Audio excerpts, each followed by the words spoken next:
Hi guys, Ash from Tech Talk. So today we're going to be doing an unboxing and review of the Poco M3. This is Poco's first phone release since splitting from parent company Xiaomi. It boasts some really good specs for the low asking price. I paid £159 off Amazon, which I'll put a link down below in the description. So let's get to it.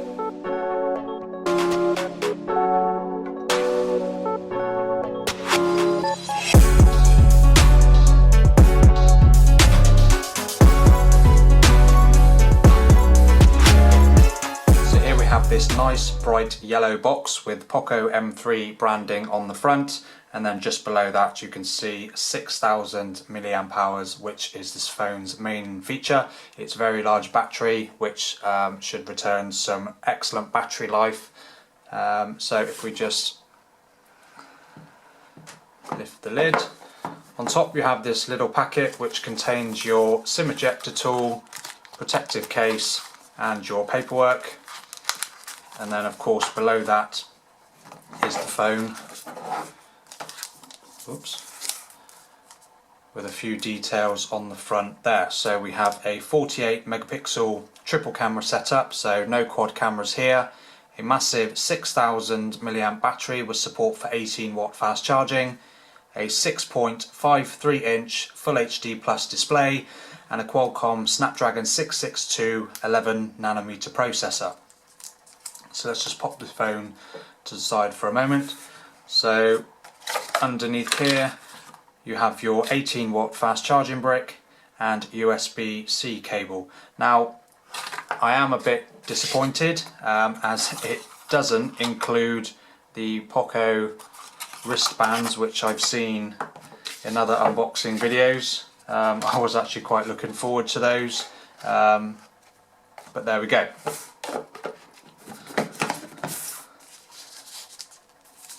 So removing the sleeve, we have our Poco M3. As you can see, I've got the black model. It also comes in blue and yellow. On the back you have a textured finish on the back panel, and above there is the triple camera setup with this nice glass window, which I actually really like, and some nice big Poco branding in the corner. On the bottom of the phone there is a microphone, USB-C charging port and speaker grill as well. On the right you have your volume rocker and your power button with integrated fingerprint sensor. On the left you have your SIM tray, which is a dual SIM slot and also comes with a micro SD card slot for expandable memory. On the top you have another microphone, 3.5mm headphone jack and another speaker, as this phone supports dual speakers, which is really nice at this price. And on the front we have the 6.53 inch Full HD Plus display with a resolution of 2340 by 1080, which is good for 395 pixels per inch, so a nice sharp display. And then up on the top centre of the screen you have your 8 megapixel selfie camera with an f2.1 aperture in this teardrop design, so no punch hole cut out here, and for video the selfie camera tops out at 1080p at 30 frames per second. If we flip the phone back over to talk a little bit more about the camera, you have a 48 megapixel main sensor with f1.8 aperture, which does pixel binning down to 12 megapixels for better photos in low light, and video also tops out at 1080p at 30 frames per second, so no 4K support here. This is supported by a 2 megapixel macro camera and a 2 megapixel depth sensor, both with an aperture of f2.4. So unfortunately no ultra wide lens here, and as you can probably tell by those camera specs that the camera is not the main draw for this phone. If I just power her on a minute. So the Poco M3 either comes with 4 or 6 gigs of RAM and 64 or 128 gigabytes of obviously expandable storage. The model I've got here is the 4 gigs of RAM and 128 gigabytes of internal storage variant. So onto the main attraction. The 6,000 milliamp hour cell stuffed inside this phone, as you can probably expect, returns excellent battery life. Couple that with a low power draw of the Snapdragon 662 chip, you'll easily get 2 days of battery life, no problem if you're a light user. I went through a relatively normal day of use, messaging, a little bit of the camera, a light bit of gaming, and I still ended the day on around 60%. So no complaints whatsoever as far as the longevity of the battery. The phone's main attraction unfortunately does have a downside. So the 6,000 milliamp hour battery, yes, will last you a couple of days. It does unfortunately take quite a while to charge. The 18 watt charging speeds only allow you to get around 25% battery charge in 30 minutes, and a full charge taking almost 3 hours from zero.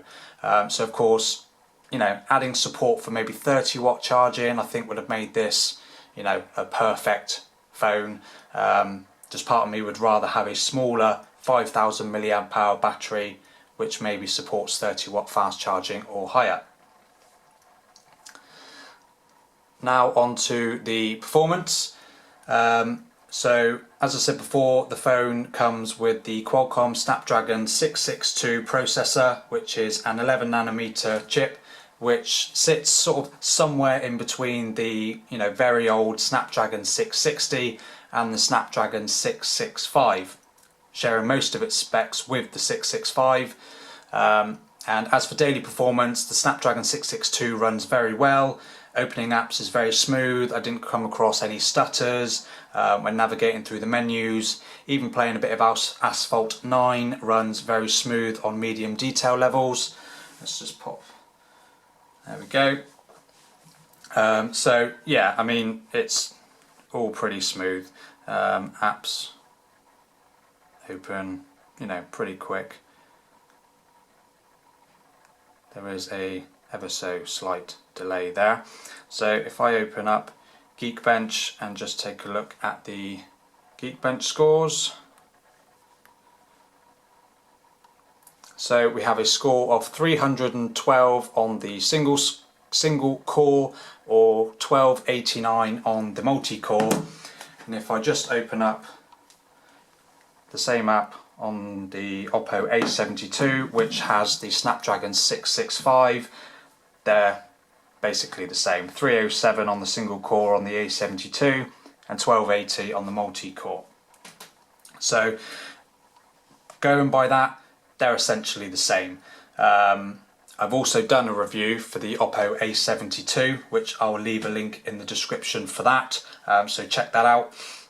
Also, while I'm on that topic, if you're enjoying this video, a thumbs up would be great. Also subscribe to my channel for more upcoming reviews, which I tend to try and do once a week or so. Also, one thing that I have noticed as well is the fingerprint scanner on the M3 is noticeably slower than pretty much all the other phones that I've reviewed. There's definitely a delay unlocking, which I didn't notice on any of the other phones. And then if I open up the A72, I think it's just, hang on, get it a bit of a better angle.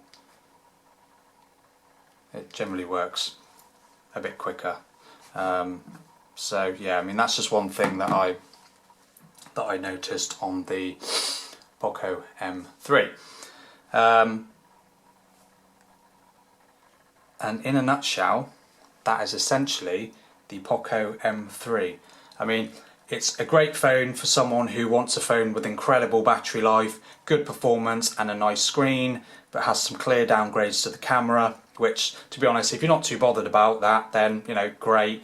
But if you want a phone with more flexibility in the camera, then you should definitely look elsewhere. I mean, the Oppo A72 has an ultra wide camera, so that's, you know, more flexibility straight away there. I'll post a few photos that I've taken with the Poco M3 at the end of the video, so you can check that out. And yeah, that is the Poco M3. I mean, I do really like this matte back finish. it doesn't attract anywhere near as many fingerprints. Obviously the glass top does, and makes me more confident in using this without a case than I would be on a glass phone, or even like the plastic back on the A72. As you can see, fingerprints are of course a nightmare. But that's it. So thank you for watching. I hope this video helps. Of course it was quite a brief one, but that's what I tend to do. I don't tend to rabbit on for too long. But again, if you like this video, please give it a thumbs up and subscribe and hit the bell icon so you're notified when I make a new upload. Thanks again. Until next time, stay safe.